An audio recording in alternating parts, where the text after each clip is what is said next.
संदेश झूठ से हटके। जहां तक सवाल है किसानों की मांगों का, किसानों की मांगे कोई नई मांगे नहीं है, लांबित मांगे। सरकार ने 9 दिसंबर 2021 में चिट्ठी दी थी। उस टाइम जॉइंट सेक्रेटरी अग्रवाल साहब थे और ये कहा गया था कि एमएसपी पर एक टर्म्स ऑफ रेफरेंस देके कमेटी बिठाई जाएगी। जितने लोग कृषि विभाग के होंगे उतने ही एसकेएम के होंगे। एसकेएम और कृषि विभाग ये तय करेगा कि एमएसपी को प्रभावी पूरे देश में कैसे बनाया जाए, उस पर खरीद की गारंटी का कानून कब कैसे बनाया जाए। दूसरी मांग ये थी कि जो 750 किसान शहीद हुए हैं उनके परिवारों को नौकरी और कॉम्पनसेशन देने का मामला था। लखीमपुर के जो लोग घायल हुए थे उसमें 10 लाख का मुआवजा जो सरकार ने पहले से वचीबद्ध किया था, उस सरकार ने मुआवजा नहीं दिया। वो 10 लाख का मुआवजा करीब 1 करोड़ 30 लाख रुपए बैठता है, करीब 13 लोगों को मुआवजा दिया जाना था। वो लंबित मांग थी और वो मान भी गई थी सरकार देने के लिए। और अजय मिश्रा टेनी को गिरफ्तार करके जो बेल दी गई, तो अजय मिश्रा टेनी के बेटे मोनू मिश्रा को, तो उसमें अजय मिश्रा टेनी को रिजाइन कर देना चाहिए, नैतिकता के आधार पर उनको गृह मंत्री नहीं रहना चाहिए। अब इसमें 2 मांगे और ऐड की गई। और एक इलेक्ट्रिसिटी अधिनियम, जो बिजली अधिनियम बिल था 2020 का, उसको 2021-22 में सरकार ने फिर से लागू कर दिया, जिसमें प्राइवेटाइजेशन करने का था सेक्टर को, जिसमें जो सब्सिडी वाला है मामला है किसानों का, वो अधर में रह जाएगा, क्योंकि 5 हॉर्स पावर और कुछ स्टेटों में 7 हॉर्स पावर तक बिजली के फ्री कनेक्शन दिए जाने थे। इन्होंने प्रीपेड मीटर भी लगाए उत्तर प्रदेश में, पर उसको बिजली को फ्री नहीं किया और बिल देने शुरू कर दिए।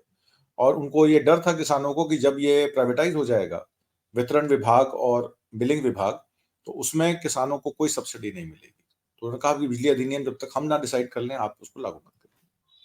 इसमें आपने देखा किस तरीके से 2014 से 2024, 2015 में लैंड एक्विजिशन एक्ट राज्यसभा में डिफीट हो गया। उसके बाद उन्होंने उसी लैंड एक्विजिशन एक्ट को तोड़ मरोड़ के स्टेट्स के थ्रू उसको लागू करने की कोशिश की। उसमें तमाम परियोजना में, चाहे वो इंडस्ट्रियल कॉरिडोर हो या भारतमाला प्रोजेक्ट के अंतर्गत हाईवे प्रोजेक्ट्स हो या रोड प्रोजेक्ट्स हो या पोर्ट प्रोजेक्ट्स हो। अदानी के पोर्ट प्रोजेक्ट्स में भी आपने देखा किस तरीके से मुंद्रा में बहुत सारी किसानों की जमीन कौड़ियों के भाव अदानी को मुंद्रा पोर्ट प्रोजेक्ट के नाम से दी गई।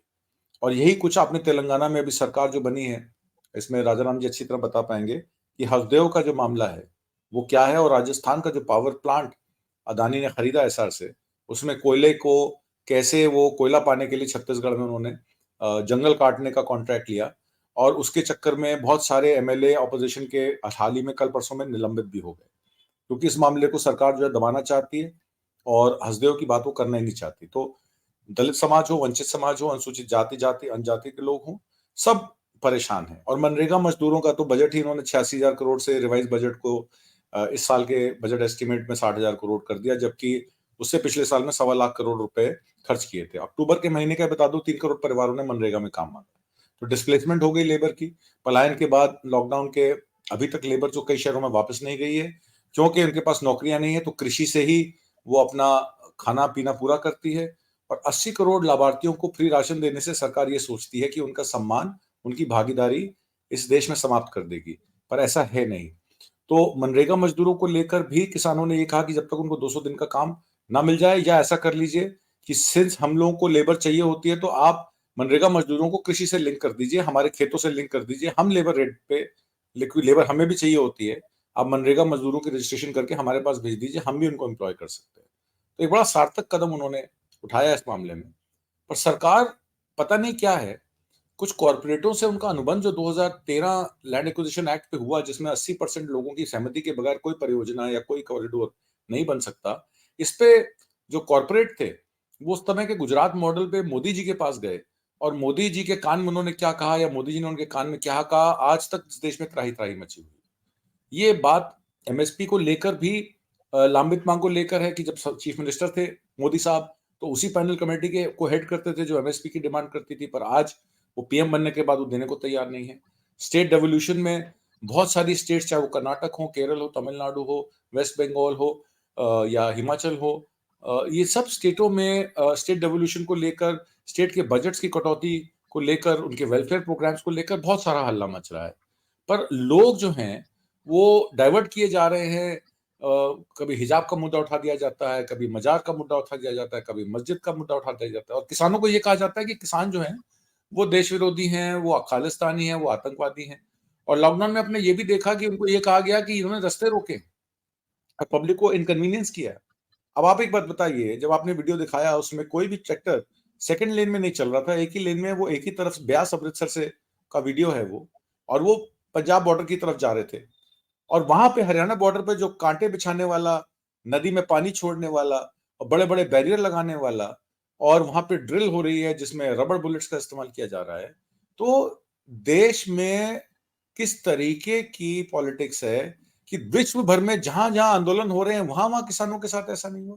उन्होंने पार्लियामेंट में जाके मिट्टी गिरा के वहां पे बीज लगाए। प्रोटेस्ट करने का हक है लोगों का, और इन्होंने प्रोटेस्ट का हक ही छीन लिया। एक वीडियो मेरे पास और आया, उसमें तहसीलदार फोन कर करके कह रहा है कि अगर आप जो हैं आंदोलन में जाएंगे तो मैं आपके कागज, आपके रिकॉर्ड्स खराब कर दूंगा या मैं आपकी गिरदावरियां नहीं चढ़ूंगा। इस तरीके से तहसीलदार द्वारा, एडमिनिस्ट्रेशन द्वारा, कार्यपालिका द्वारा धमकियां दी जा रही हैं किसानों को, और तरह तरह के प्रताड़न किए जा रहे हैं। घरों में जाके बगैर महिला पुलिस के उनके परिवारों को, उनकी बहन बेटियों को धमकाया जा रहा है कि कहाँ है तुम्हारा आदमी, अगर नहीं मिलेगा तो हम तुमको उठा के ले जाएंगे। और कई केसेस में उन्होंने उनको उठा के, परिवार वालों को, लड़के, छोटे लड़के को उठा के भी ले गए। तो इस तरीके की जब चीजें होती हैं तो ये सरकार, आप समझिए कि किसानों से डरी हुई है, और वो किसानों से कहीं ना कहीं वार्ता तो कर रही है, पर वो अंदर से, वो जो उसका मन है, वो किसानों की समस्या को हल करने का नहीं है, सिर्फ उसको इलेक्शन तक पोस्टपोन करने का है।